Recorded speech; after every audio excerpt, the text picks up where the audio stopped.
লাথি দিয়ে, সব কানেকশনকে লাথি দিয়ে ধূলিসাৎ করে একাই নিজের প্রতিপালকের কাছে ফিরে যান। এটাই হচ্ছে ইসলামের সবচেয়ে বড় বৈশিষ্ট্য। এই কথাগুলো বলার কারণে হুজুরদের ব্যবসা বন্ধ হয়ে গেছে, পীরদের ব্যবসা বন্ধ হয়ে গেছে, এই জন্য তাদের মাথা নষ্ট। এটা যুগে যুগে হয়েছে, আজও হবে। আমি আপনাকে বলে যাচ্ছি, বিপদ থেকে যদি বাঁচতে চান তাহলে আপনি সরাসরি আল্লাহর সাথে যোগাযোগ করুন।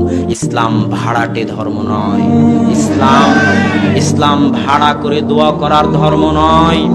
যে হুজুর বলতেছে যে আপনার বাপের জন্য দোয়া করতে হবে, চলেন কবরের পাশে গিয়ে একসাথে হাত তুলে দোয়া করি, ওই হুজুর সালাত শব্দের অর্থই জানে না, সে জাহেল, মূর্খ। যে হুজুর বলতেছে একসাথে হাত তুলে দোয়া করতে হবে 5 ওয়াক্ত সালাতের পরে, ওই হুজুর সালাত শব্দের অর্থই জানে না, সে জাহেল, মূর্খ। দোয়া, সালাত শব্দের অর্থই হচ্ছে দোয়া, সালাত শব্দের অর্থই হচ্ছে দোয়া।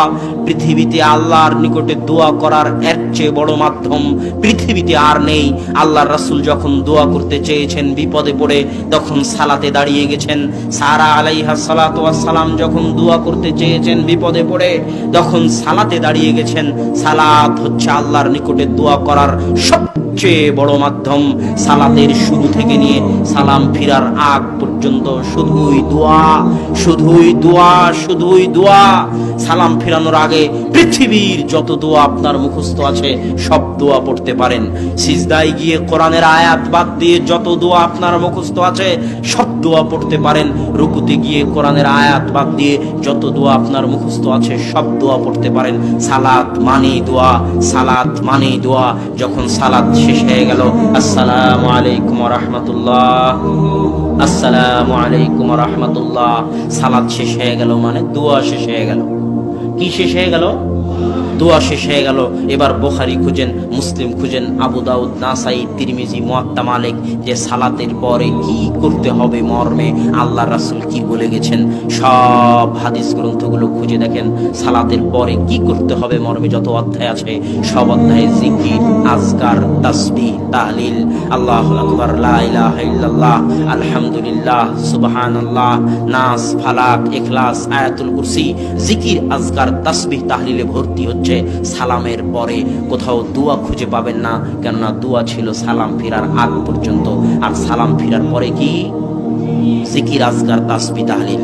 এবার যখন একটা বেদাত সমাজে ঢুকলো যে সালাম ফিরার পরে একসাথে হাত তুলে দোয়া করতে হবে, তখন সালাত যে দোয়ার মাধ্যম ছিল এটা মানুষ ভুলে গেল। মানুষ এখন সালাত শেষে যদি দোয়া না করা হয় বলে হুজুর দোয়া করলো না। আরে জাহেল, দোয়া তো শেষ হয়ে গেল। আরে মূর্খ, দোয়া তো শেষ হয়ে গেল। শরীয়ত বুঝার জ্ঞান না থাকলে আবার শরীয়ত পড়ো, কিন্তু শরীয়তের সাথে বেয়াদবি করিও না। সালাত শেষ হয়ে গেল মানে দোয়া শেষ হয়ে গেল। যখন সালামের পরে দোয়া ঢুকানো হয়েছে তখন সালাত যে দোয়ার মাধ্যম মানুষ এটা ভুলে গেছে। আর সালামের পরে যে জিকির, আজকার, তাসবিহ, তাহলিল করতে হবে, এই জিকির আজকারের সুন্নাত সমাজ থেকে উঠে গেছে। সম্মানিত উপস্থিতি, আমি যে আপনাকে এখানে বেদাতের কথা বলছিলাম, বেদাত কাকে বলে আপনি কি জানেন? বেদাত কাকে বলে আপনি কি বুঝেন? শিরক কাকে বলে আপনি কি বুঝেন? শিরক এবং তাওহীদের একটা ইঙ্গিত তো বক্তব্যের শুরুতে দিয়েছি। তাও আপনাকে দুটো জিনিস বলে যাই।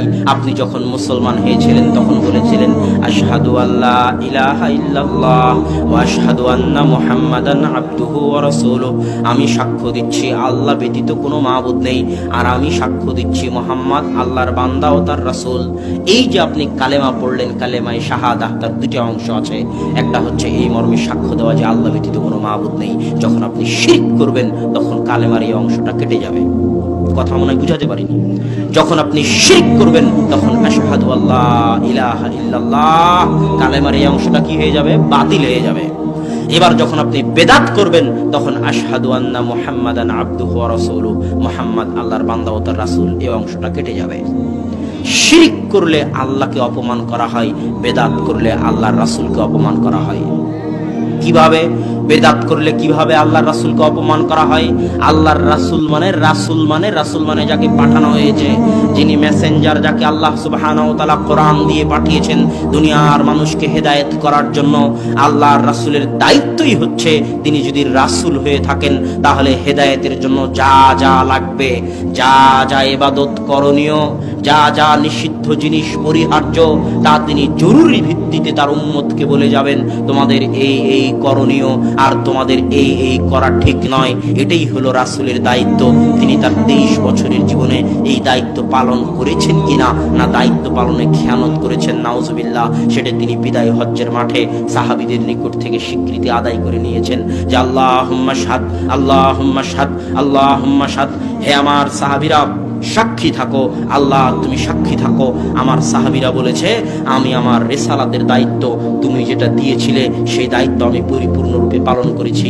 আল ইয়াউমা আকমালতু লাকুম দীনাকুম ওয়া আতমামতু আলাইকুম নি'মাতি, আজকে তোমাদের দ্বীন ইসলামকে পরিপূর্ণ করে দিলাম।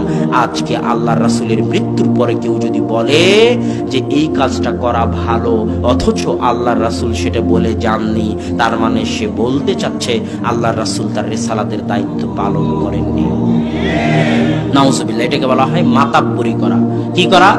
মাতাব্বরি করা। তুমি যদি বলতে চাও ঈদে মিলাদুন নবী ইসলামের অংশ, আর যদি তুমি দেখাতে না পারো যে আল্লাহ রাসূল ঈদে মিলাদুন নবী করেছেন কিনা, তাহলে তুমি এটা বলতে চাচ্ছ যে আল্লাহ রাসূল তার রিসালাতের দায়িত্ব পালনে খেয়ানত করেছেন। তুমি বেয়াদব, তুমি আল্লাহর রাসূলের অপমান করেছো। তুমি তো তোমার শেখ সাদির বানানো দরুদ পড়েও আল্লাহর রাসূলের অপমান করেছো। ইয়া নবী সালাম আলাইকা বলে তুমি আল্লাহর রাসূলের অপমান করেছো। কিভাবে? তুমি সারা কোরআন খুলে দেখো, সারা কোরআন যারা তাশাহুদের দোয়া পড়েন তারা দেখবেন তাশাহুদে আপনি পড়েন ইয়া আইয়ুহান নবী পড়েন আপনি। সারা কোরআন খুলে দেখেন আল্লাহ তার নবীকে যত জায়গায় ডেকেছে তত জায়গায় আল্লাহ বলেছে আইয়ুহান নবী, ইয়া আইয়ুহান নবী কুল লিআজওয়াজিক, হে মহামান্য নবী, হে সম্মানিত নবী, হে মাননীয় নবী। আল্লাহ আমাদের নবী মুহাম্মদ সাল্লাল্লাহু আলাইহি ওয়াসাল্লামের সাথে দুইটা আদব রক্ষা করেছেন। আল্লাহ আমাদের নবী মুহাম্মদ সাল্লাল্লাহু আলাইহি ওয়াসাল্লামের সাথে এত বড় সৃষ্টিকর্তা হয়েও, এত বড় মহাপরাক্রমশালী সত্তা হয়েও তার বান্দা তার নবী মুহাম্মদ সাল্লাল্লাহু আলাইহি ওয়াসাল্লামের সাথে কয়টা আদব রক্ষা করেছেন? দুইটা। এক, কোরআন খুলে দেখেন সব নবীকে আল্লাহ নাম ধরে ডাকছে, ইয়া জাকারিয়া, ইয়া ইব্রাহিম, সব নবীকে আল্লাহ কি ধরে ডেকেছে? নাম ধরে। সারা কোরআনে কোথাও পাবেন না আল্লাহ বলছেন ইয়া মুহাম্মদ। আল্লাহ তার নবীর নাম ধরে ডাকেননি। দুই, আপনি যদি আমাকে বলেন যে এ আব্দুল্লাহ, এ আহমদ, এই মোহাম্মদ, এটা হলো বেয়াদবি। আপনি তো বলেন না যে এই শেখ হাসিনা, আপনি বলেন যে মাননীয় প্রধানমন্ত্রী শেখ হাসিনা। আপনি বলেন যে মহামান্য বিচারপতি, এটা সম্মান। আপনি বলেন অমুক অমুক জনাব, অমুক সাহেব, শায়েখ, অমুক সাহেব, এটা বলে আপনি সম্মান দিচ্ছেন। আল্লাহ তার নবীর ক্ষেত্রে সম্মান ব্যবহার করেছে। আল্লাহ বলেননি ইয়া নবী, ইয়া নবী মানে এই নবী, ইয়া নবী মানে এই নবী, আর ইয়া আইয়ুহান নবী মানে হে মহামান্য নবী, হে সম্মানিত নবী।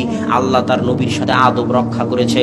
আর এরা বলে আশিকে রাসূল, তারা নাকি আল্লাহ রাসূলের ইশকে পাগল, আর ইয়া নবী বলে আল্লাহ রাসূলের সাথে বেয়াদবি করতেছে, তার হুঁশ নাই।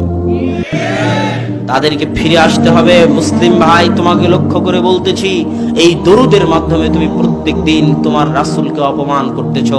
তুমি আল্লাহর রাসূলকে ভালোবাসার দাবিতে মিথ্যুক। তুমি আল্লাহর রাসূলকে ভালোবাসার দাবিতে মিথ্যুক, আল্লাহর রাসূলকে ভালোবাসার দাবিতে মিথ্যুক। মুখে আশিকে নবী বললে কেউ আল্লাহর রাসূলের প্রেমিক, আল্লাহর রাসূলকে ভালোবাসে, এটা হয়ে গেল না। আল্লাহর রাসূল যা যা করেছেন হুবহু তাই তাই করার নাম হলো আল্লাহর রাসূলকে ভালোবাসা। তুমি আমাকে বলতেছো যে তুমি আমাকে ভালোবাসো, অথচ তুমি আমার প্রত্যেকটা কথা লঙ্ঘন করতেছো, তাহলে তুমি কি আমাকে ভালোবাসলে? অসম্ভব। এটা তুমি আমার অপমান করলে, এটা তুমি আমার সাথে খেলতামাশা করলে। এই কথা আল্লাহর রাসূল বলেছে কিয়ামতের মাঠে যখন রাসূল সাল্লাল্লাহু আলাইহি ওয়াসাল্লাম হাউজে কাউসারের পানি নিয়ে অপেক্ষায় থাকবেন আর মুসলমানেরা হাউজে কাউসারের পানি পান করতে যাবে, তখন ওযুর জায়গাগুলো চকমক চকমক করতে থাকবে। গুররান মুহাজ্জালিন, ওযুর জায়গাগুলো দেখে আল্লাহর রাসূল চিনতে পারবেন এরা আমার উম্মত, তারা আসবে, পান করানো হবে, আসবে, পান করানো হবে। হঠাৎ একদল মানুষ আসবে যাদের সামনে ফেরেশতা পর্দা দিয়ে দিবে। আল্লাহর রাসূল বলবে আমি তো এদেরকে চিনি, এদের ওজুর চিহ্ন দেখে চিনতে পারতেছে এরা আমার উম্মত, কেন পর্দা দিলে? তখন ফেরেশতারা বলবে আপনি জানেন না এরা আপনার মৃত্যুর পরে কি করেছে? এরা আপনার মৃত্যুর পরে আপনার দিনের মধ্যে পরিবর্তন সংযোজন বিয়োজন করেছে। তখন আল্লাহ রাসূল বলেন সুহকান সুহকান সুহকান লিমান গায়্যারা বাদি, দূর হও দূর হও দূর হও, যারা আমার মৃত্যুর পরে আমার রেখে যাওয়া ইসলামের উপর মাতাব্বরি করেছো, বাটপারি করেছো, তারা দূর হও। আমি রিসালাতের সম্পূর্ণ দায়িত্ব পালন করে এসেছি, আমার উপর মাতাব্বরি করার অধিকার তোমাকে দেওয়া হয়নি। যত বড় হুজুর হোক, যত বড় আলেম হোক, যদি ইসলামের মধ্যে সংযোজন বিয়োজন করতে চায়